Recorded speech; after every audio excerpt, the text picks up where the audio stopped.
Yo, welcome back to the Audio Theory Podcast. If you're new to the channel, please hit the like button as well as the subscribe button. What's good, Danny? How have you been?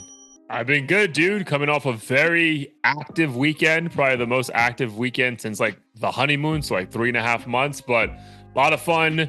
Dude, the Miami Open, bro. I don't know if other tennis tournaments are like this or this is just a Miami thing, bro. It literally reminded me of Coachella. Like, oh, wow. Yeah, bro. That's a big statement. Dude, and you know I love that shit. And like, bro, like, it was just like the vendors, and then there was a couple bars set up where they're over, like it was a rooftop bar that's overlooking a court.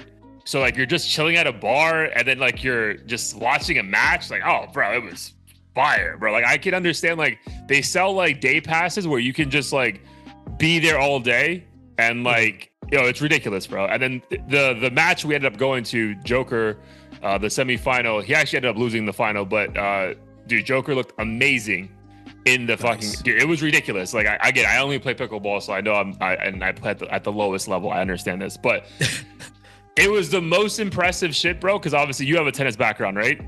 Mm-hmm. All right, so let's go into audio tennis for a second. Dude, it was so impressive, bro, because like he didn't even do anything flashy. It's just that his defense and mechanic is so like on point that he's just waiting for the other guy to fuck up.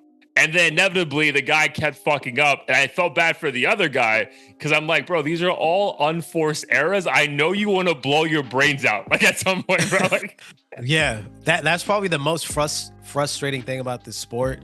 And obviously, like you learn different strategies over time. But I think, especially playing like against my brothers and my dad, like even though I arguably had more experience, it's always the long game that usually fails. And I would try to get cute and fancy and do all these moves, but as long as they kept returning it, I would fuck up eventually. And that seems to be what you're describing. Yeah, bro. It was, dude, it's so impressive because this guy was like younger and had all the killing it with the returns, and he's just like, yeah, no problem. Like, dude, no, so nonchalant, bro. Yeah, it was a fun vibe, man. Like, and I was like, I kind of use this as like my tester. Do I really want to commit to paying for 4 Grand Slams? And bro, after this, I was like, bro, big vibes. Nice. Especially, dude, we had great seats. And then, dude, like all the celebrities were there because it was Miami. So like, you had Messi out there, Millie Bobby Brown, Bon Jovi, bro, Serena Williams. Like, it was just like, it felt like you were like around people, and the fact that we were amongst it in like a level that was like, we're not just at a, like afar was cool. So yeah, I do. Nice. Honestly, it's probably what even like my wife was like, bro, I haven't seen you smile for like 6 hours straight in a long time. And the other 3 or whatever are in the same place? Everything's in the same space. Okay. So dude, and the funny thing is, it's not Rolling Loud, but it's not Coachella, sorry, but everything is at Rolling Loud. Like, you know, that space of the Hard Rock, like the Hard Rock stadiums. But they also, so they built little courts in the meantime, but then the actual main event games are actually in the fucking football stadium. So like it's just a phenomenal atmosphere, bro. What they were able to create there. And then they also do the Formula 1 race there. So we were actually walking by like the track, like, bro, it's just highly impressed. I can see why like you would just visit this to just do this, because they make that shit feel very Miami, but like everything you would love about Miami, as opposed to like the ratchetness, bouginess that can be over the top. This was just like chic elegance, and like honestly not too crazy price wise, which I thought I was gonna get killed with like tacos and like a drink here or there, and it was like what it always is anywhere else. Nice. No, that sounds like a lot of fun. Yeah, but honestly, I would recommend for you and the wife, bro, next year if you guys want to come in March, bro, fire. I'm telling you, like, bro, like that, I understand why people, like, my boys flew in from New York for this. I'm like, I get why, like, because this shit was so much fun. Nice. Yeah, no, I never would have imagined all of the entertainment aspect of it outside of just literally watching the game. So, yeah, dude, like honestly, it felt like watching the game was like, out of the top 3 reasons you would go, the 3rd reason you would be there. Nice. And then if you end up watching a really good game, then dude, it's completely worth it. Yeah. Yep. Nice. How about you, bro? How was your weekend? Weekend was pretty good. Didn't do a whole lot. I went running outside for the first time in a minute. We killed two birds with one stone. So essentially, one of our friends, a few friends who can actually afford a fucking house in this place, we asked if we could power wash our cat litter, our automatic litter robot. Okay. And he has one as well. So, and he happens to live near a nice trail where the Google office is. So we're like, oh, let's go for a run, come back, wash the litter robots, and then have lunch. So we ended up doing that, which was really nice.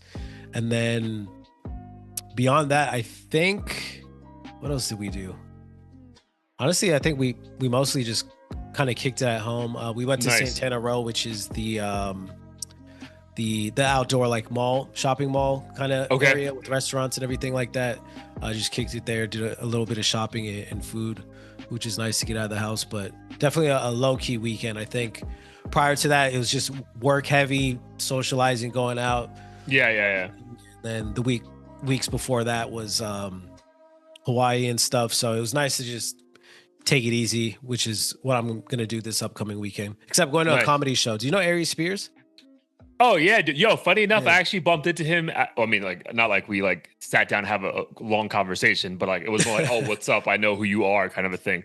Yeah. In Kansas City, yeah, dude, he's hilarious, bro. He's so funny. Nice. Yeah, one of our friends out here mentioned that he's into comedy, and he had me download this app that I guess shows all the shows in the area and gives you kind of a discount. Not even just comedy; it's called Game Time. You should check it out. I would assume a lot of the events on there are discounted, at least from what I saw. And he popped up, and I see him on like DJ Vlad and all kinds of stuff. Yeah. I already knew who he was. Like, I think he got famous for impersonating Jay-Z. Like Jay-Z. Honestly, I did everybody. He did like a Tony Soprano impersonate. I think he's just really good at like he's a Jerry Farrow who never made it as big, kind of a thing. Mm-hmm. Yeah. So the wife and I are going on Friday. Funny enough, she claims she doesn't like comedy shows, even though the one show I took her to, she found the comedian hilarious and like won't stop talking about him. So hopefully this is round two. I love comedy shows, especially if I know they're funny. Yeah, like I mean, the one we went to for Schultz and stuff, that was dope. Yeah, dude, it's tough though for us, like because the one that you and I went to when you were here in West Palm Beach isn't too far. The really good one is in Miami, but dude, it's like an hour and a half from us. So it's like I see all these really funny guys that are in town. And I'm like, bro, that's like 3 hours round trip. Yeah. And then drive. Yeah. I'm like, dog, the math just doesn't make sense, Yeah, no, for real. That's nice, man. Much. But you guys have a wedding in 2 weeks? No, we have a wedding in August. I just don't know what the date is, but yeah, we don't. At least I don't have a wedding. Okay, cool. I got a wedding next week, so we're probably gonna have to pause next week. But that's a different note. Nice. But before we move on, I actually have my my first pickleball tournament this Saturday. Oh, for real? Who singles? Doubles, bro. Nah, singles is ridiculous. Singles is again only because I started singles, but I think maybe we've had this conversation. The issue with singles is that you never actually truly learn the sport. Right? Because if you have any kind of somewhat, and again, I am telling you, I am not a racket sport person, so I respect you and my other friends who have like tennis and paddle backgrounds. But I was very good at ping pong. Like I could return everything because of my length. So I have somewhat of an understanding of how it works, right?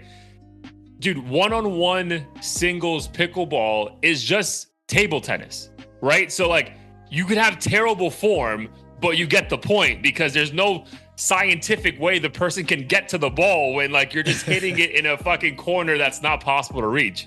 Whereas with doubles, bro, it's literally a different sport. Like I don't know how many times have you played, but like yo, it's not the same thing. Like those stupid shots that we were pulling off before is like, oh wait, like there's someone waiting for you now. So like you gotta be so deliberate, like, and like there's more skill involved. So yeah, we're doing a three level pickleball tournament. The lowest was 2, so we went at like the intermediate beginner level at 3.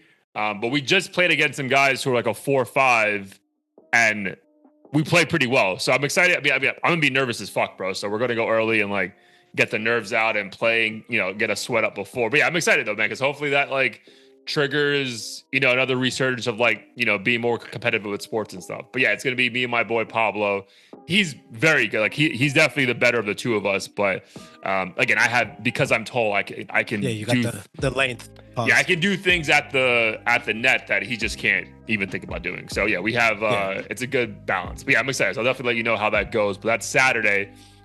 So I had to sprinkle that in because it's my wife's birthday Friday. So I was like, hey, for your birthday, you want to come watch me play pickleball? I'm sure I can guess what the answer was. Yeah, she was like, fine. Like, she's bringing her homegirls, and my boy's wife is coming too. But like, dude, she doesn't know this part yet, and hopefully she'll find out after this episode comes out. Dude, the timing of it though is like, it starts at 11:30, and then they say it could go on until 7 p.m. God, I'm like, bro, what tournament is this? Like, right. Especially because I'm trying to remember the rules, but from what I remember, like there's a point where it just can't go on forever, right? Like yeah, like it's first to 11, win by twos. It's only one set a game, and according to the rules, it's like a best of like everyone who enters the tournament plays at least 3 games. So maybe that's what it is, but there's no way that shit goes on 7:30, bro. There has to be like another event afterwards or something. But I might have to lose on purpose, to be honest, because like she's gonna fucking kill me. We're just there for like 7 hours, just like Yeah. Shit, I know you better get the pro league or something if it takes that. But yeah, I'm excited, bro. Yeah, hopefully it goes well, and hopefully my body holds up. But yeah, I'll definitely let you know and report back good luck. next week. Yeah, I'm Thank curious. you, bro. Have her take some video too. Oh, I'm sure she'll get content. Yeah. I'm sure she'll get content. But all right, let's get into it. Episode 207 about to begin. Episode 206 is up everywhere. That one we discussed Playboy Cardi going number 1, Doja Cat and Jack Harlow dropping a pretty decent song. But man, I'm gonna ask you where you want to start, dude, because again, we had some new music. We had a pretty interesting interview. We had a groundbreaking, phenomenally shot IMAX video by Drake. So where do you want to start? Let's start with NOKIA? Yeah. Okay, so NOKIA, the video dropped on Monday. I mean, bro, let's just look how many views it has today. Because what threw me off, bro, I never really look at these shits, but like I was able to jump on 12 million. Oh wow, that's high as fuck, bro. I wasn't thinking that high. All right. Well, the reason why I say that is because when I jumped on Monday itself, when the video dropped, it was at like 500,000 views in like 10 minutes. And I was like, so in 2 days, it's at 3.6 million. Yeah. So currently the number 1 song on all Apple charts. I think it jumped back into the top 10 on Billboard. I mean, bro, I love the video. I'll be fucking honest. We can start with me. I mean, I enjoyed it. I think it's hard to not like a video when you fucking are obsessed with the song, right? So I feel like you really have to fuck this up, in a big way. Yeah. And I think it was very, properly, it was cool that it was shot with an IMAX camera and meant to be in like a theater setting because it felt like a movie. It didn't feel corny. I love the choreography because it just, I appreciate when artists try to take this shit serious, right? As opposed to you just walking around and doing nothing. And honestly, I was trying to think about, like, I can't think about any Drake video, and I don't want to speak for you, that I didn't really like. I think the one that we spoke about that was trash was like the Evil Twins one with like Morgan Wallen. Remember where it was just like him and Morgan Wallen at a restaurant? And like these 2 girls like kill them or some shit. White girls, yeah. Like that was ridiculous. But dude, I remember us talking about like how like the first person shooter was like probably one of the best hip hop videos we've ever, at least I've ever seen. Right? I don't want to speak for you. So this was up there, bro. This was like, it seemed fun. Oh, really? I mean, for me at least, yeah. Like it just seemed fun. Like again, maybe it's more so like it felt like someone trying to like truly claim their stake again for the top spot. But otherwise, bro, I don't know. I really enjoyed it. Like I love the black and white of it. I love that it felt like a true movie. And then I love the outfits. I love having the. So I don't know if you're big into basketball, but the guy in the video, SGA, is like is the number 1 Canadian basketball player. He's on pace to win the MVP in the NBA right this year. So I don't know, but all those little things that like made it felt right in a way. But it also felt what I think I enjoyed the most, that it didn't feel like he was reaching on this, where like he was like, bro, like what stunt can I pull to make people make this go viral? And please give me a moment again, right? It just felt like, hey, this song is a banger. Let's put the video out 2 months after the album comes out. So when summer comes around, if this video does well, which I think it's doing, then this becomes a summer banger, which everyone pretty much thought would be a summer banger anyway, right? Like, I don't know. It just felt very like calculated, but in the way like that made sense, as opposed to what can I do to please get eyeballs back on me? Because that it didn't feel that way, at least. How about you? Gotcha. Funny enough, I think that the reasons you like it actually made me feel underwhelmed. Really? Okay. So I'll start with just like a very surface level thing. Like, I don't know about you. You could tell me if you experience the same thing, but when I listen to songs that don't have a music video, I kind of have just that vision in my head of like that person singing or what it's gonna like, be. Yeah, like what it could look like. Yeah. And for some, I just feel like the song sounds very colorful and like synthy, that I just see a lot of bright, vibrant colors. So when it was black and white, that immediately I was kind of confused. Like it just felt like something that would have a shit ton of color in it.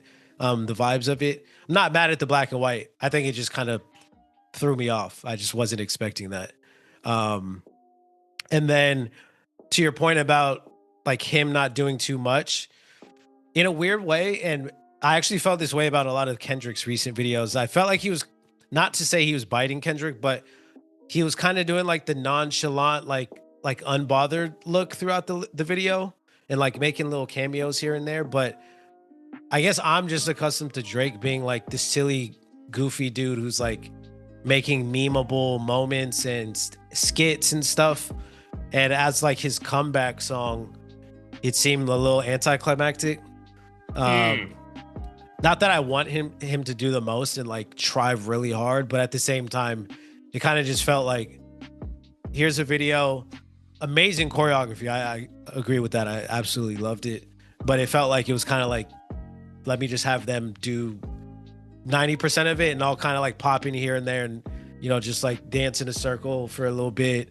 And then, you know, obviously have the fucking Nokia phone in it. Brick phone, classic. Yeah, the brick phone. Dude, he should have been playing Snake on the phone. That would have been like yeah, that would have been fire. Yeah, like, just a little bits of like actual, more specific nostalgia. Like acting, like almost like have like moments where like you're like, I get what you're saying. I get that. Yeah, because I got to a point where I was like, did he want to do this, or was it like, this song blew up and I kind of got to fucking do something now? Like that's kind of like how it felt a little bit at times. Like it didn't seem like he was as excited as we were, almost like we chose the song that he didn't think was the single, and then he's like, fuck it, like let me lean into it. That's kind of how it felt a little bit. But beyond that, I wasn't mad at the video. I thought it was like shot very well. It just wasn't something where I was like, usually with videos I'm like, oh, I want to repeat this 10 seconds. Like first person shooter is a good example of that, right? Like right. That would, I still go to that video even after the beef, like the part with the basketball and the spider, like all this shit is just amazing. Whereas with this, it was like cool, but something I'm like, I don't know if I necessarily need to watch it again, even if I absolutely think the song's super dope. Yeah, like unless we're like you and I or like whatever, like you have the hookah out and it's like, let me just put some videos on for songs that I need to listen to, right? I get that. I don't know. So I guess a couple things that like, I think when like the song is such a banger, it's like almost like if the video is not shot exactly how you envision that song in your head, like anything would be somewhat of a letdown. Like, is that fair? I don't know, because first person shooter, I wasn't expecting any of that shit. Like, well, that's what I'm saying. I think it throws you. That's fair. But again, I think honestly, the video made me love the song more. Whereas like with this one, I loved the song already. So like whatever the video was, like I was fine with it. Like I feel like for first person shooter, like it actually made me like, you know what, that is a banger. Like, oh, I see what you're saying. Okay. You know what I'm saying? Like, and like with Not Like Us, again, I know it's a banger. So I think like I already know it's a banger. So like the video did nothing for me because I was like, you just drove around your neighborhood, like, okay, you know. So like I think when the song is already a hit and everyone knows it, I think when the video comes out, it's almost like, yeah, all right. I see what you're saying. Yeah, that was the case with this. Not Like Us. Like when the song's already undeniable, it's kind of like you're just doing this like for because you business have sake. to almost. Yeah. But when it's a song, and it doesn't even have to be these guys, it could be a song that I thought was but then when I see the video, I'm like, now there's like Can't so hang. much context. Yeah, can't hang. Like perfect example. Like I'm sure I skipped that song when I first heard I definitely skipped that song, bro. Yeah. And then we see the video, and now it's like the top 10 song of the fucking century. Yeah. So, and that video is pretty simple. Like very simple. They were swimming in the pool. So, yeah. Yeah, I don't know. Maybe I don't know. For me, I thought like maybe like the minimalist aspect from him. I think it was twofold. I do think one, the song does so much and the choreography is so on point. It's almost like don't fuck this up. Right. So, and I can see also, I think he even says like in the song, like, this is easy to me, or I think he also is trying to allude to like, this is easy for me, right? Like all of this is easy to me. I can make a banger. I can make a great video. It'll be shot well. Like this isn't a big deal. And then the third one, and I saw some of the YouTube comments and like stuff, is that I do think these are probably subtle shots at like Kendrick in the sense of like, oh, you want to be nonchalant, my boy? Bro, I can do this all day if you want, you know? So I feel like it was a petty way of like jabbing him. Like a lot of people were saying like the dancing was like almost like a nod to like squabble up, right? Or something. Or so again, unfortunately, they're both going to be doing this for a while, or anything that they do, we're going to be like, oh, that has to be a shot. Cause like, why wouldn't it be a shot? Which is annoying, right? Cause I know we always talk about like hip hop has always been like, you're always metaphorically beefing with someone, even though they may not actually exist. So now we always think it's going to be these two tied together. But I am glad that he didn't have like any Kendrick, like LA stuff that he felt the need to like walk on, or like, you know, if TDE would have had like some kind of mascot that he didn't feel the need to like do something stupid. You know, it just felt like if that's what you're going to do, and that honestly may not even be the case because it's so subtle, I'm fine with it, right? Like it needs to be, dude, this song has nothing to do with Kendrick, so there's no need to make it about him. Yeah. And that's one thing I did appreciate. Like, even if I was like, oh, I wish there was more color and just more animation to it, like from Drake and everything else. At the same time, I'm like, I'm glad that it at least feels neutral and like nothing. For the first time, I feel like watching the video, I wasn't like, oh, where's the Kendrick this? And like, is he upset? Is he still upset? Is he gonna fucking respond to Millie Bobby Brown? Like, I wasn't thinking about any of that shit throughout the video. I was just focused on the song and the choreography. And when I was critiquing it, it was purely on the video. On Drake. Like, is he, you know, is his career over or some shit? Yeah. No, I enjoyed it. Again, I think it was more so I already knew I loved the song. So like, just now that we have a visual for it, I'm thinking about, you know what? At least when we're watching videos, when I'm in New York with my family or vibing with you or vibing with the wife downstairs on the screen, I could put it on. There's like an actual visual as opposed to like a visualizer of like, bro, who the fuck created this like Microsoft PowerPoint presentation for this song I love? You know? Cause like my thing is like, I hate those things.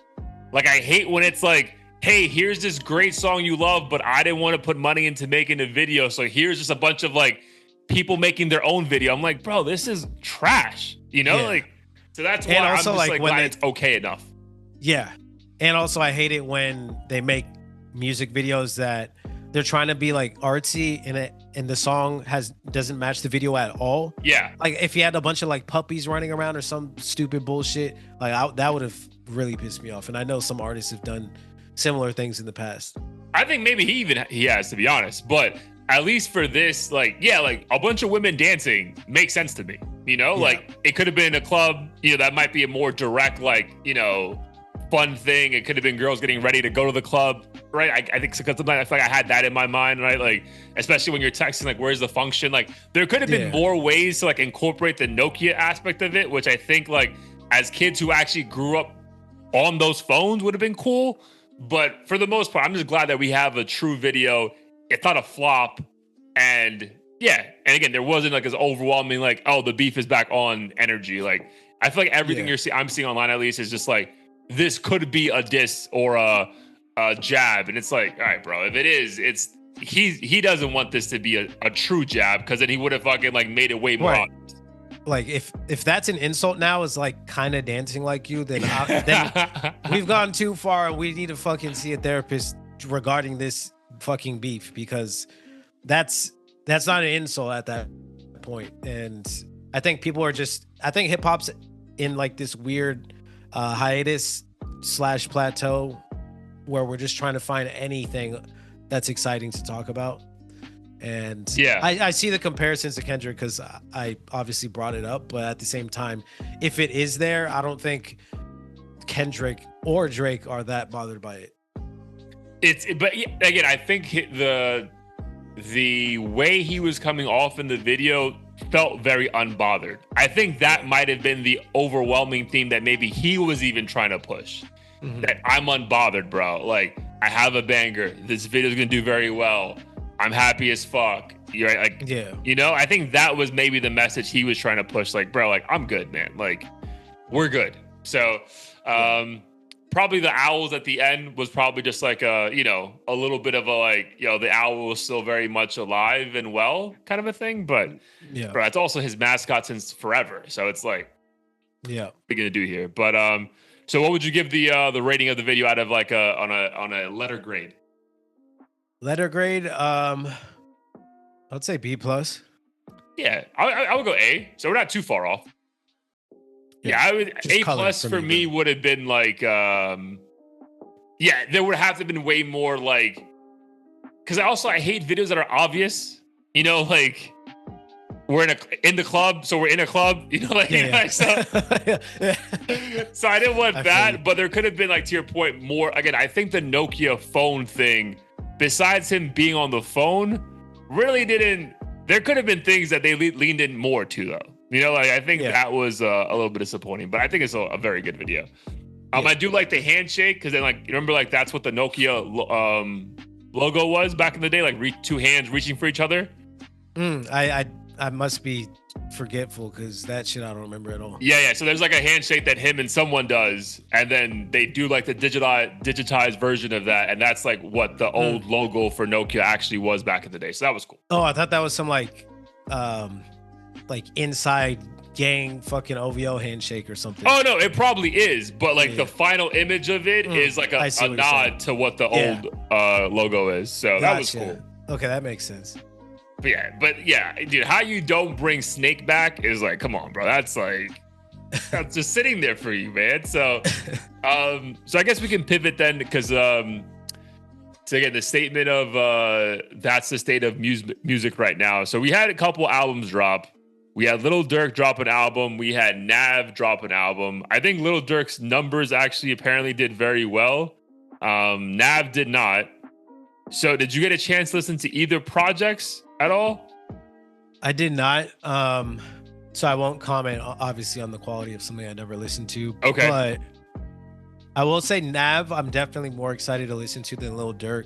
Primarily because, like, to me, Lil Durk is just like trauma murder music and something I just will never. And people just like him more for whatever reason. Yeah.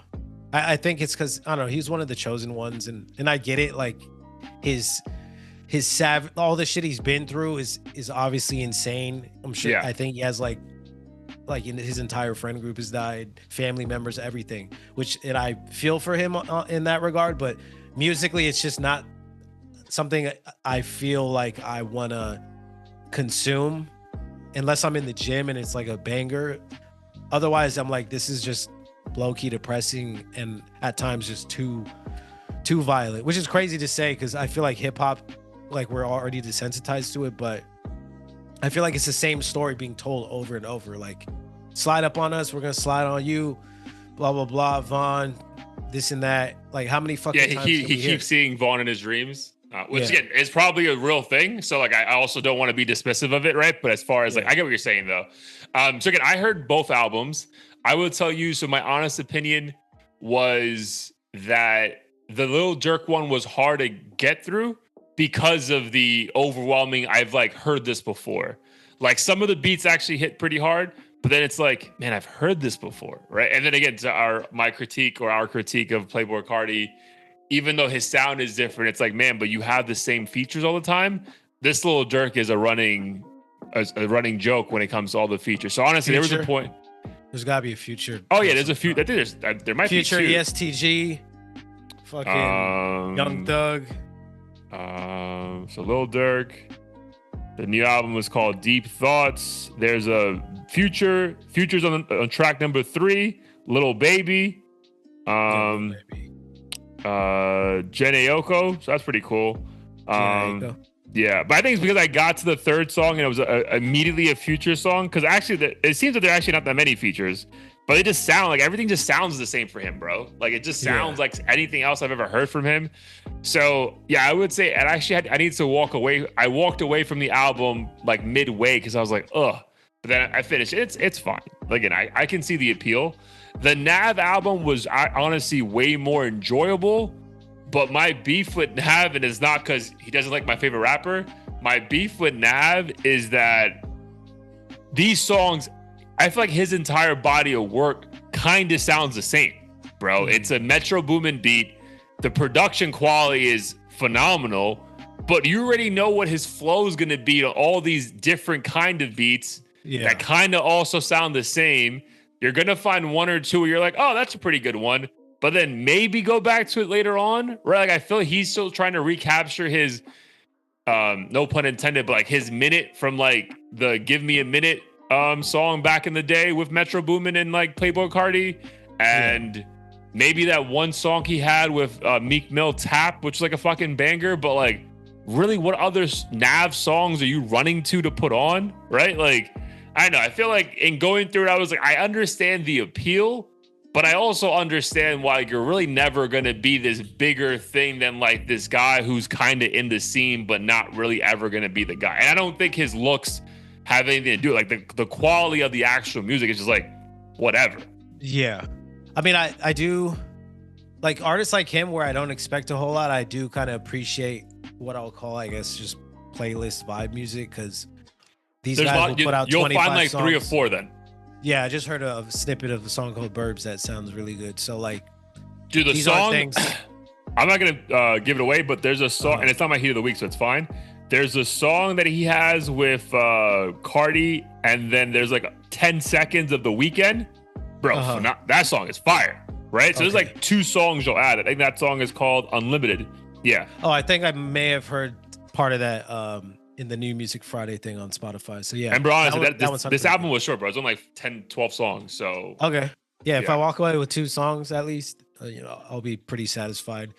But I agree. Like it's kind of monotonous, like regurgitated music, but I feel like he kind of knows that. I get the sense he's not trying too hard or trying to take it too seriously. He's kind of like a French Montana of like this trap Travis Don Toliver scene, like just kind of pops up. No, you don't understand like how the fuck he got this far, but at the same time you get to pick and choose moments that are actually cool. But is he known for like writing or like producing? I think like producing.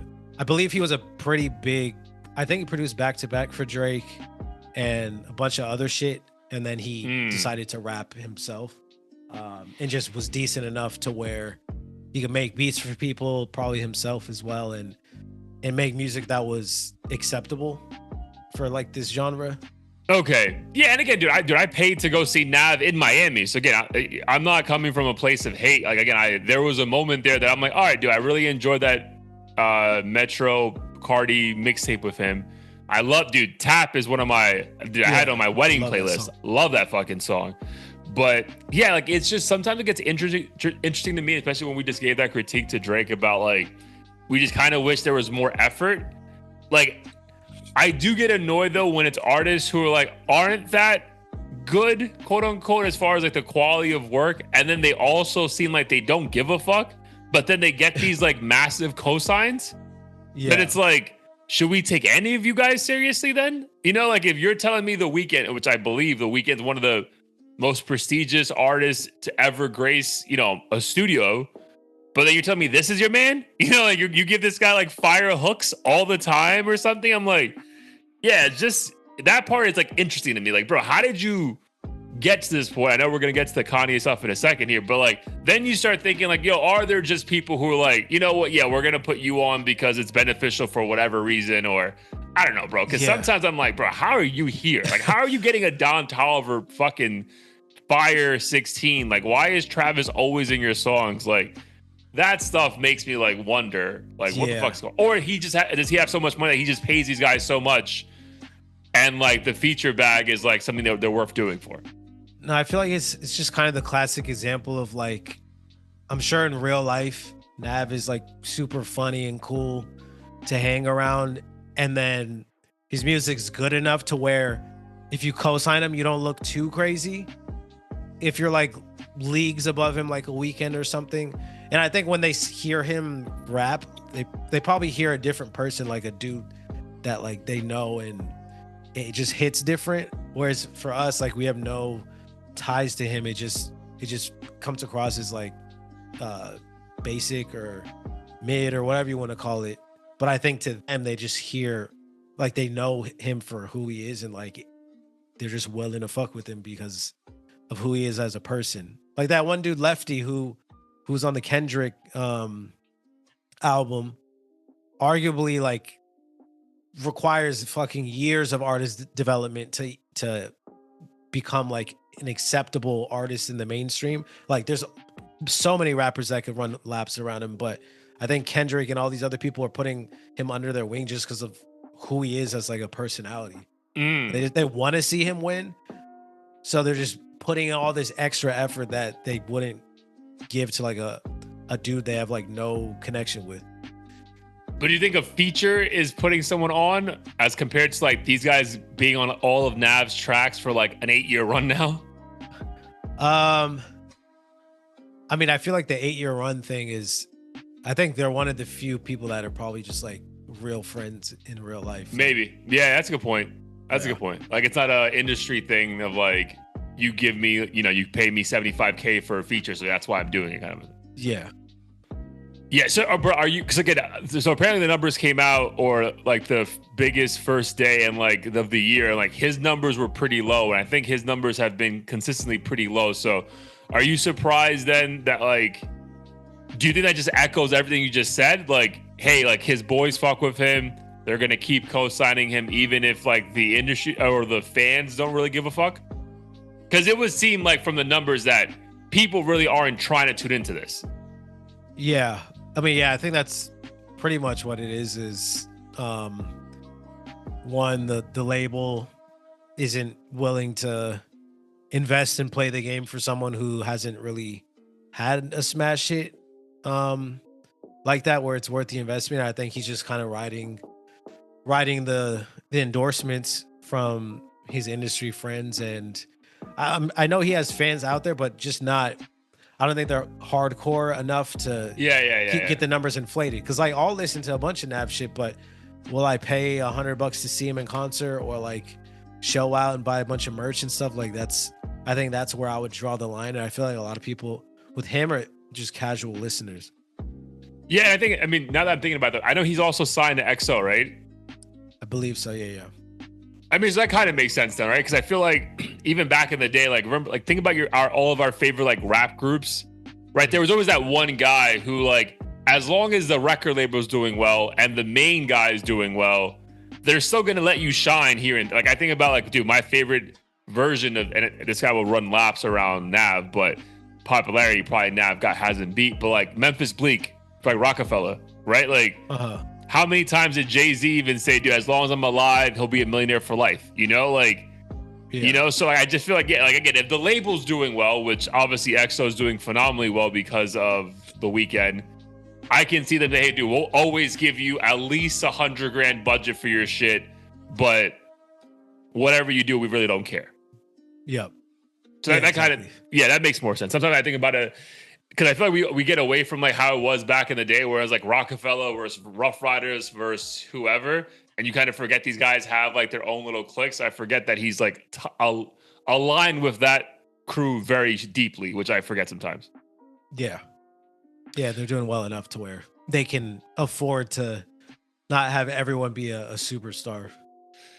Yeah, which in a weird way, that's probably like what, like maybe like Sheck West is that version for Travis, right? Like, I mean, honestly, there was probably a version of me, of a part of me that thought Don Toliver would be that, but then again, he just ended up being very good. Right. Exactly. Yeah. So again, peep them, but again, nothing too crazy. Will Smith and the Baby dropped some freestyle. Did you get a chance to lead the Baby freestyle at all? Yeah, I saw part of it. Bro, we got to uncancel him. I'm just throwing that out there right now. Like, I don't know He's what we need. He's always been dope at that. Yo, I don't know what we got to do, man, but like we got to get him back to what he was doing as far as like the popularity during like Suge and all those things. Like, bro, that was highly impressive. The Will Smith one, if you guys haven't seen it either, was also highly impressive for a 50-plus-year-old man, let alone rapper in general. But right. The Baby one was, I was like, oh shit, this is crazy. Yeah. He's always been performing very well with his radio freestyles and everything. I think it's terrifying how much he's been falling off the scene. And I don't believe in the conspiracy theorists that like he's being blackballed left and right and not allowed to do XYZ, because we've seen time and time again, all you need to do is make a hit song and people conveniently forget all the wrong you've did or done. And hip hop, he's claiming that the comments about HIV or whatever is why he's banned, when we know this genre is by far the most homophobic. So I don't believe in any of the mass canceling that he's kind of using as his crutch for why he's where he is. But I think he's a dope rapper. I think he super dope. Needs a hit. But like, if canceling was not part of the conversation at all, what would you say is the primary reason he's like just vanished from the conversation? Oh, I think it has to be that though, bro. That's what I'm saying. I can't think of anything else, bro, because dude, I think the reason why the fall was so crazy is because he got to a height, bro, that was unreal for anyone not Kendrick, Drake, or J. Cole, right? Like, I think his blow up was quicker than Travis's, if that is even like fathomable, bro. Like, I really think like, bro, he went from Suge, like one more other song, Bop, right, was pretty popular, or maybe that's the same song. Maybe I think it's two different songs, right? Yeah, two different songs. Yep. Okay, so like those two songs were like out of here bangers, and then when he got the Dua Lipa cosign, bro, and that song is literally #1 in the world. I think when you're like in that world now, like you do have to move a little bit differently. I think all of this, again, not that people are blackballing him or whatever. Again, maybe they are, maybe they aren't. I just think it's for all those, whatever money his label was injecting, I think that money's gone for whatever reason. Maybe they just feel like, hey man, it's you're too toxic, because if we ever want to get you back in a certain space, it's hard to unlisten and unsee you do what the fuck you did on that stage. I mean, me personally, I think that definitely influenced it. But I feel the reason why I think there's more to the story is I was a big fan of him before he blew up. Even my wife, I'd play some of the songs in the car without like trying to force her to, and even she would like some of them, his earlier work.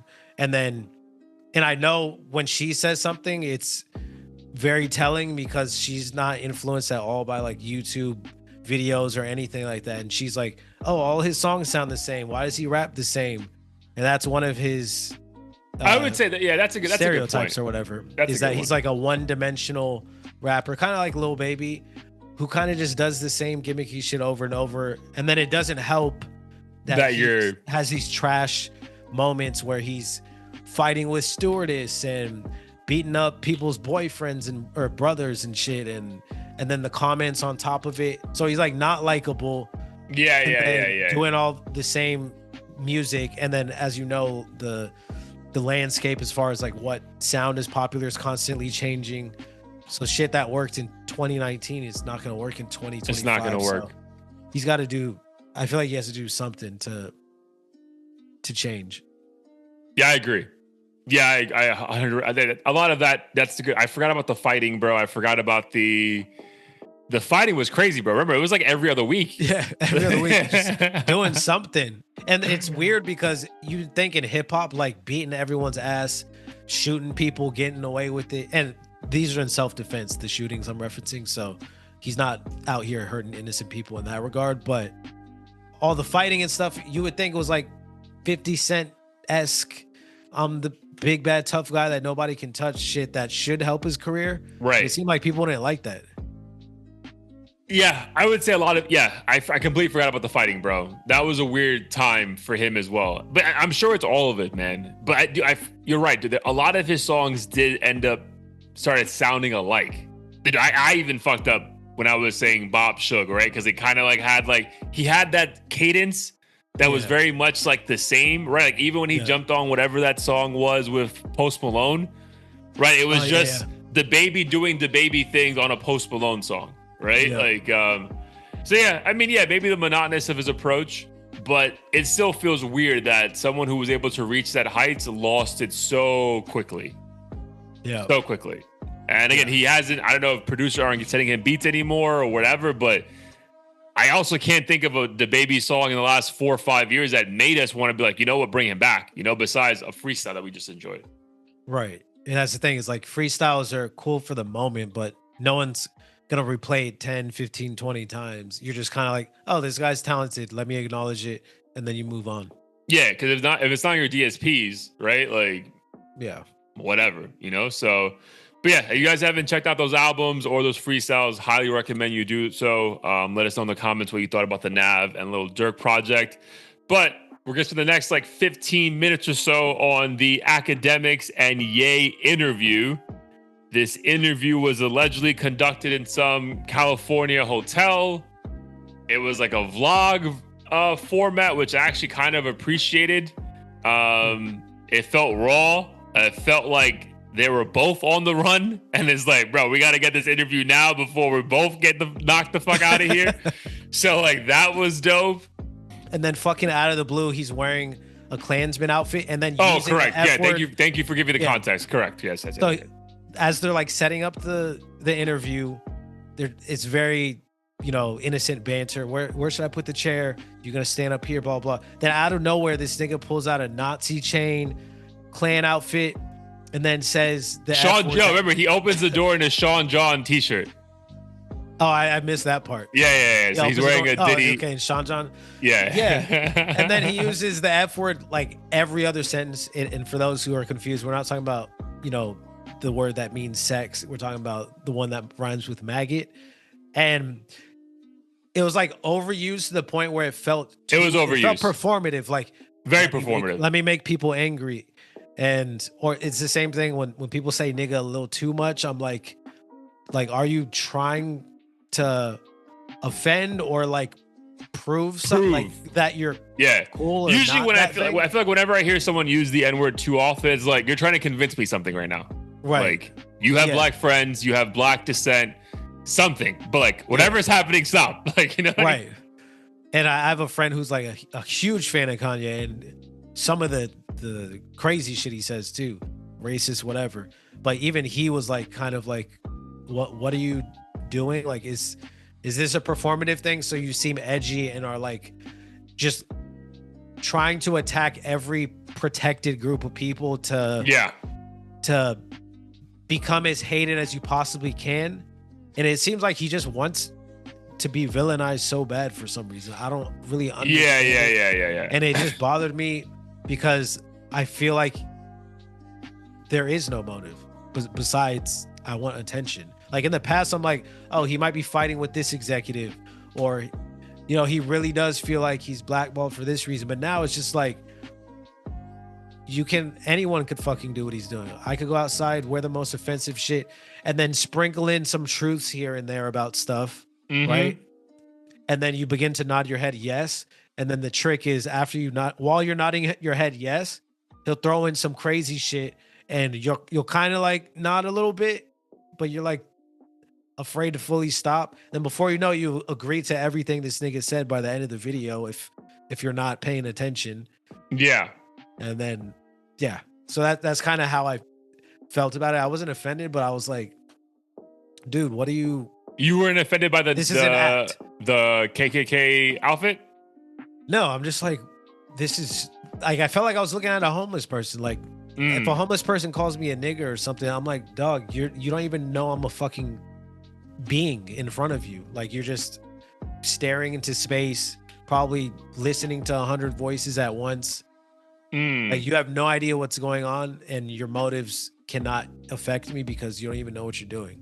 That's kind of like how I felt about it. I'm like, this guy's just a joke.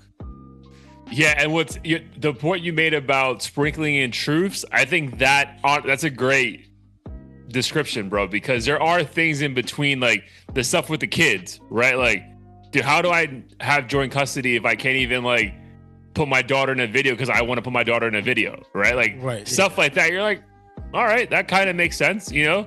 But then it's like he shits on Virgil, and it's like, bro, like even Akademiks was like, bro, like why do you talk about the dead like this? And he's like, because I'm evil. Evil, yeah. But then he's like laughing, and I'm just like, and then I think even Akademiks was like, bro, like no, you're not. Like, which one is it? Kind of a thing. Yeah, dude. Again, it was odd, bro. It was odd. Again, it wasn't a hard interview to get through, but it's almost like this is just the version of Kanye we have right now, right? Like, because again, it's like, it's also very contradictory to like other interviews of him, right? Where he's shitting on Drake, shitting on Diddy, shitting on everybody. And then it's like, nah, I fuck with Puff. I've always fucked with Puff. You know, he's the craziest one. Now I'm the craziest one. It's just like, what? Bro, like, how did like Ty Dolla $ign and all these other random people for like either giving in what he thinks too much is and not defending him. And it just seemed, I'm like, how do you even have anyone in your circle who fucking trusts a word you're saying? Because he'll say stuff that makes sense and be offended by certain things. Like, I think Jim Jones in the PDF comment, apparently Jim Jones didn't know how to create a PDF. I was dying laughing, bro. I was dying. Yo. He's like, I was more offended by this man not being able to send me a PDF as opposed to a meme coin scam for $2 million, bro. Like, that was. And then like, that'll be a valid point. You'll be laughing your ass off. You'll say that's true. Kanye's like unintentionally hilarious. And then 2 seconds later, he'll be like, all Jews deserve to die. And then you're like, wait, what?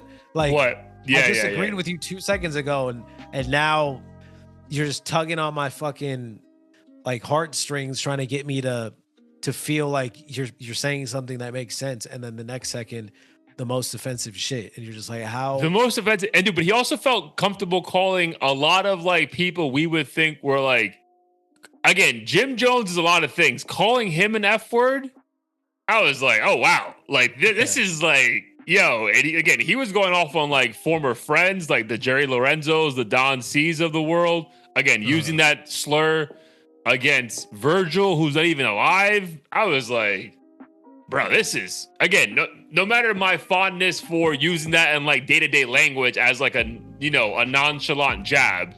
Yeah. Using that against like people you actually fuck with because you're saying it in a way of hate was like, that part was like, all right, like it felt very performative though, right? Because I think even he made a joke about like, you can't blurt that out because then this whole interview is gonna be like fucking 2 minutes long, right? You have like, So, it was, for me, like, it was long. When I've been in a rage, I feel like the F word stings a lot more than calling someone a bitch. So I guess that's why for me, like, it doesn't feel playful. It's like the equivalent of suck my dick or something.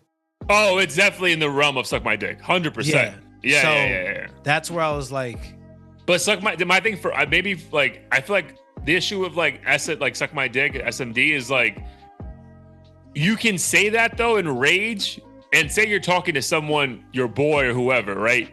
It doesn't mean you're gonna drop everything and start swinging on each other, right?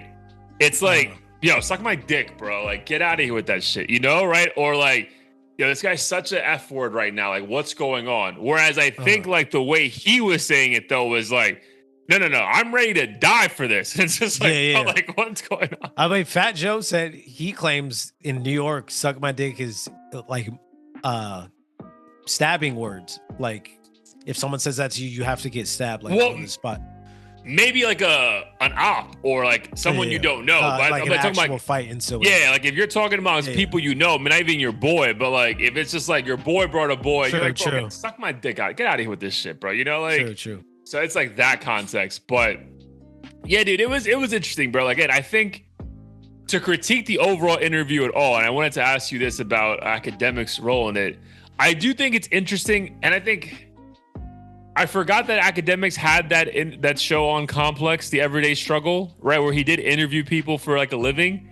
Yeah, because he did feel like he was stuttering a lot, and like it almost felt like his first time interviewing. But I wonder, like, if we give him grace because of like the context of it, like. This guy's probably being sporadic and like all over the place and like reaching out to you and saying, yo, show up here. If we were meant to believe him, you know, we'd take it for face value. And then he pulls out in a fucking KKK outfit. You're like, what? I have to do this, you know? Like, so like, I don't know, but it just felt like also like, I was hoping that Akademiks would get more comfortable sooner in the interview. Because it did feel like it felt like you and I were interviewing Kanye at times, as far as like, holy shit, it's Kanye West. And maybe he just has that aura, that God thing. And you're just like, bro, this is my fucking idol. Like, how the fuck am I here? And that's also fair. But I think Kanye was distracting enough. The KKK thing was distracting enough. It being like a vlog was distracting. And then also like Akademiks felt like he was just super giddy and nervous and stuttering when he was asking these questions. No, that's a very fair point. I felt the same. I've heard people online. Wayno even said Akademiks seemed nervous. And I think there is part of it, from what I understand, Akademiks has always admired Kanye. He's even said Kanye has a much better catalog than Drake. Yeah, I think he even said in the interview that he considers Kanye the greatest artist, or greatest rapper of all time. Yeah. And a lot of people were saying they think, you know, Akademiks is a closeted Kanye stan, and the Drake stuff is just like for performance. So I wouldn't be surprised if he was just intimidated by his presence. But I do think the unpredictability factor of it, and the fact that he had like 45 minutes and had to go to Japan immediately and all this other shit, he's probably like, I don't want to say something that pisses him off, or like, how am I gonna get to the questions I want to get to when this nigga's wearing a fucking black hood and I can't even see his eyelids, and like know if he's pissed off at certain things. Like, I think all of it was just so spontaneous. He probably, I feel like anyone who's like in presentation mode would be thrown off. And I can imagine if one of our interviewers like all of a sudden put on a KKK hood or some shit, we'd be so confused and like wondering whether or not we should call him out or just run with it. Like, yeah, dude. So I was gonna ask you that. Do you think, because again, Akademiks also isn't two guys who struggle to get, you know, hundreds of views on YouTube, right? He's massive, right? So do you think because he's so massive as far as his platform, he pulls up to that? Do you think he should be like, you know what, bro? I'm not doing this. Akademiks? Yeah. Do I think he should? Yeah, like if do you think like is there like some kind of moral code as a non-insane black man that, you know what, bro, like you can do whatever the fuck you want. I'm not gonna propagate this kind of performance when it comes to that because I don't fuck with that. I mean, I don't think if he had done that, I would have respected it, but I feel like from a journalism aspect, it's fine to give people a platform as long as you challenge them. Like, I've watched interviews with actual KKK members, and sometimes it's nice to just get an insight into how they think, why they think certain ways, and challenge them. And I've heard stories of in instances of people challenging KKK members, and they get caught in hypocrisy or realize their thinking is irrational, and you know, it just creates a dialogue that could be helpful. And also, I think we know Kanye's like, I guess from a publicity standpoint, it's not the healthiest thing to encourage it, but at the same time, I think we're all curious. And then two, it's just so fucking ridiculous. Like, I don't know so if ridiculous, I'm bro. take it seriously. Like as soon as he's putting on the outfit, I'm like, I had to check the calendar. I'm like, is Halloween next week? Because this shit is retarded. Like, Yeah.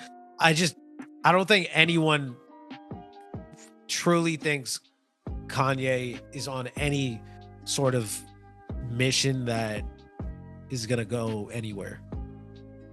Yeah, and the thing is, like, this is the issue with like insane people, that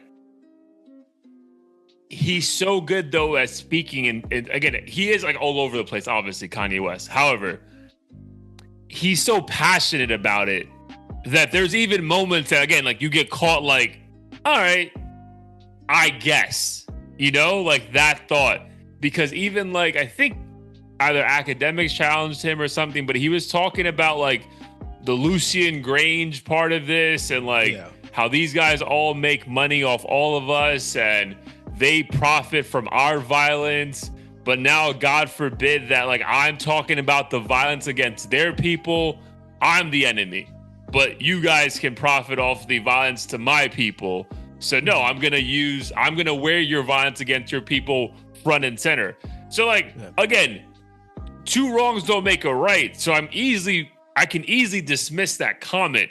But like, I can see how a lot of people can be like, well, what else do you have to say? Because like, in that part, you almost like, in a weird way, like sympathize with him, which is insane, But like, the way he said that in that little like minute moment was like almost like he truly believed it. So that's where you're like, bro, like, do you actually believe this? Which I think was like, again, he said so many wild shit, and then the way he laughs that you're like convinced, all right, bro, this is all jealousy. Yeah. You want to be the guy that we're all talking about, right? Like, I don't even know how many views that one officially got, but I know it's insane. But there was moments where you're like, damn, like, does he really believe this? Because that would be scary. Right. But then this is where like, I feel like those who are predisposed to be conspiracy theorists and shit, like you just have to regurgitate the same talking points we've always talked about that are technically true, and then you get to pick and choose examples that support it, and then all of a sudden you're Mr. Know-It-All, and every nigga on the planet has inside information. Like in this case, like we'll talk about profiting off trauma. Every time a rapper dies, we're like, oh man, the label is profiting off death. Like, we shouldn't support this artist for this and that. And then we're fucking complicit 2 days later when that same murderer drops a banger about fucking Crip walking on his ops graveyard or whatever. And then Kanye features on it. Or like, it'll be shit like that. And I'm like, dog, like, you had a song with Chief Keef and all these other people and supported this beef or against this person and want to end their career and do all this shit. But now all of a sudden everyone wants to kumbaya and like fight the white man, but then you're going to do a deal with him next week. And I just feel like anytime shit like this happens where like a celebrity goes quote unquote woke or conspiratorial, it's always like self-centered. It's always billionaires who don't actually give a fuck about anybody. And then they fool the public into thinking they're on our side, when at the end of the day, it might be some grudge they have with like two fucking executives or something that are fucking them over, and maybe a lot of other people. Specifically, like, they're trying to be like, yo, everybody, like, blah, Lucian owes me $50 million. Like, fuck him. Like, the white man's doing this and this, but meanwhile, Kanye's just mad because he couldn't, his card declined when he was trying to buy a yacht or some shit. Yeah. So again, dude, I feel like we speak about him every single week or every other week when he has these antics. So like, are we putting it like just to the fact that he's a jealous, now middle-aged rapper who's not in the spotlight 24/7, is just trying to figure out a way to keep that attention on him? Because I can see that, but I feel like this is also getting to a level now which is disturbing and scary because, again, like, he says he doesn't give a fuck, come at me, whatever. But like, bro, like, it feels like it's getting to a point where it's not just, oh, Kanye being Kanye. Like, this stuff feels like real and heavy in like a different kind of way. No, it's getting to a point where like, if I was like I don't want to put the energy out there. But if I was bothered by a lot of these things, I feel like before, I feel like now it's at a level where like if it's on site, if I see you, like I might actually want to off you something. So because it's just it's beyond joke now. Now it's like it's almost like he's encouraging people to try to do something to him, and then if that happens, guess what? That individual is not going to be in trouble. People are going to blame say fucking Illuminati took him out because he knew the truth. So yeah, he needs to be careful because now he's treading in crazy ass waters with KKK and the Nazi shit, and that stuff is gonna touch a lot more personally than there's a lot of Jewish music execs. Now there's Holocaust survivors, fucking people whose great grandmother and fathers were probably hung by the KKK and shit. Mm-hmm.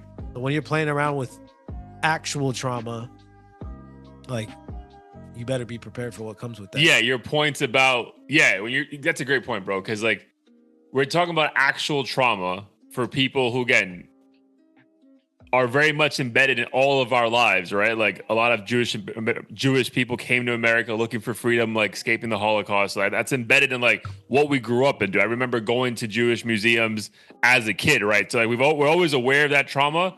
So now you're kind of making light of it in a very weird way. And then also making light of it because Cardi didn't feature you in his fucking album. Right. It's like, bro, what? Like, it'll like segue to the most, it'll be like something super deep, like by his standards. And then all of a sudden it's like, oh, you're mad that fucking Jay-Z didn't wave to you at the Grammys or something. It'll be like, he didn't come to your wedding. Yeah. Like the most basic shit. And I just like, this has to be a stand-up special or something. Dude, and the fact that I was mad at myself for laughing, but the way he laughs in between some of the wild shit he was saying, I was like, bro, this is right. Bro, just say it's a comedy special that we don't know about, and like I'll be more like I'll tune in some more. Like right. It's when I think you're actually being serious is when I get a little bit nervous and like, man, I don't even want to even hear this because I don't want to nod.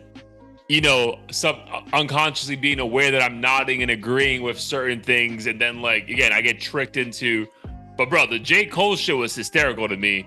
The Kendrick stuff was, I mean, not funny, haha, but like, I was like, I felt a little bit like that. You know what I mean? Like, there was moments of it though. The Jim Jones meme coin thing was hysterical, bro. Like, yeah. I was like, bro, because I think we spoke about it on the pod like 2 episodes ago. I was like, bro, now Jim Jones is a popular guy again. Like, how the fuck did that happen? But it makes sense if he's like scamming these guys, like, right. Yeah. So like, oh, bro, like that Jim Jones thing was like, I think the funniest moment for me. I was like, bro, that's fucking ridiculous, bro. He couldn't send me a PDF with pictures, so fuck him. Like, no, that's hilarious, and that's something I think everyone could like resonate with. Like, there's moments where we were pissed off at somebody not being able to do the simplest thing, but then again, transition, like I'm pretty sure after that, all of a sudden he's fucking talking about Hitler and shit. So yeah, it's like he's too scatterbrained for me to even truly assess what his point is. Like, I can respect someone for having a difference of opinion, but if you have fucking 50,000 opinions, I don't know where to start in my assessment of you. All I can do is call you crazy and attention hungry at that point. Agreed. So again, let's pray for him. Pray for the people he offended. But if you guys haven't yet, again, it's an interesting watch. So go check out the Akademiks and Ye interview. It's all over YouTube. A couple of clips have like Akademiks actually in the cab preparing for the interview. So it's very interesting. But go check it out. But before we get out of here, we got some heat of the week. I'm going to start first on this episode 207. Dude, have you ever sent me the artist Los Kemet before? How do you spell it? Los, L-O-S. Second word is K-E-M-E-T. No, I have not. All right, bro. So I found a song that hopefully you like. Bro, but this song is called Barter 7. And then parentheses, dick. Oh my, banger, bro. Like, out of nowhere. And it's like, it's crazy because like it's nothing lyrical that's insane. It's just like, you know, when you hear those like either not a gang banging, but like this guy might be from LA. I think he actually like reps Bloods, but like those songs that are so like hip hop at its core that even if you know this guy is not a good rapper, the beat is like so like nostalgic enough. You're like, you know what, bro, play that shit again. And like this song is that to like a T. It was honestly so good that I thought it was like AI generated. I'm like, nah, bro. They probably just like, they're like, let's just make this shit up, blah, blah, blah. Like, bro, so that's why I had to do some more research. But yeah, Los Kemet, the album's called Star Runner, and the song itself is Barter 7, Dig That. But yo, fire song. And the song came out 2 years ago, so hopefully he has other stuff that we can dive into and like have a new artist. But yeah, bro, I really enjoyed that. I just heard a bit of it. It sounds really good, so I already know I'm gonna like the full thing. Yeah. Dude, I'm telling you, like it's funny because a couple now on Apple Music, I don't know how it is on Spotify, but I'm like, oh, this has to be AI, and I'm like, oh, it is AI. That's why I like it so much. You know, like. Nice. How about you, bro? How'd you find it again? It was on my like Danny's. They started the recommendations. Oh, nice. Okay. Yeah, but I've been listening to a lot of Young Thug recently, and I think that's why it popped up. Nice. So my heat of the week, before I get to the heat of the week, lately I've been listening to, I guess what would be described as drum and bass and jungle music. I don't know if the listeners or you recall a lot of the music from like early PlayStation games, but it's kind of like that, the music you would hear when you're selecting a car for like one of those like nightclub type racing games. Okay. Kind of be a futuristic electronic. But for me personally, like super nostalgic, but also upbeat. As you know, I like lo-fi hip hop, but sometimes lo-fi hip hop is a little too mellow. And if I'm like sleepy, that shit will make me want to take a nap. So this is like has been a nice alternative that's elevated my mood. But I think my heat of the week, I was going to send it to you, but I decided to wait. It's called Anesthesia by Angelo Mota. And he's actually someone we were meant to interview a couple years back. I think there was some issues with. Oh, I remember that guy. Yeah. But super talented artist. It's always interesting. I feel like a lot of the more underground artists just can more easily make vulnerable music. And this is one of those. And the production actually. Oh, it just came out. Yeah, it just came out. He had a YouTube short that caught my attention. And I was like, this song's fucking fire. I was hoping it would come out soon. It came out like the next day. Nice. I would say the production is very, almost like a 808s and Heartbreaks-esque. Amazing hook, amazing vocals. Just super dope song. And I'm pretty positive you'll like it. So I recommend you check that out. So, but does the song have like you just been into drum and bass yourself recently, or the song reminded you of drum and bass? No, that was just a separate complete tangent. coincidence. It's just complete coincidence. This song doesn't sound like it necessarily, but it is a different vibe. It's not. It's kind of like I said, 808s, Heartbreaks type hip hop. So I think you'll enjoy it. Nice. We'll definitely peep that. Yeah, but let me know. I'll send you the song. Oh, you already found the song, right? The Barter song. So let me know if you like that. I'll listen to this shit too. And then as we're recording this on April 2nd, allegedly, according to Akademiks, Kanye is dropping an album tomorrow on April 3rd. Really? New Ye album dropping tomorrow. I think it's called World War III. Gotcha. Interesting. 11 tracks. We'll see. We'll confirm when we're back. A good episode, my dude. Again, always fun. Let the people know where they can find us and what we got going on. Yes, sir. Check us out at audio-theory.com. A new episode pretty much every week. We might be out next week. We're out next week for a wedding, but then we're back on normal things to justify these ad costs that we have now. So. Nice. Well, you got a promotion, so now congrats on that. Thank you. Afford to keep this updated format for a little longer. But yeah, check us out, audio-theory.com. We have the Apple and Spotify music playlists on there as well. Which side note, I hate to cut you off in the middle of your thing, but Dude, I will clean up the Apple one a little bit more. But man, I was at the gym because I told you I have like a private gym that they give me access to the aux. Bro, I just put the Audio Theory playlist on.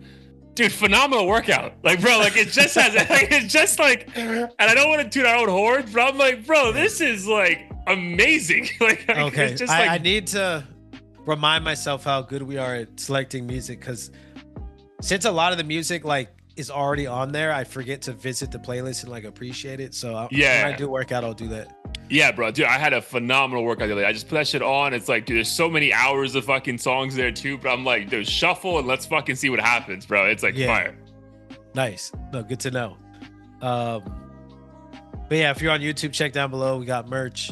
If you're not, hit it up on the website as well. And also give us feedback on the new format on YouTube. Obviously spent a lot of time and money on making it look sexy. So if you're listening to our beautiful voices, look at our beautiful faces and let us know. Facts. Love you, my dude. Be safe. Enjoy the rest of your week. Talk soon. Peace.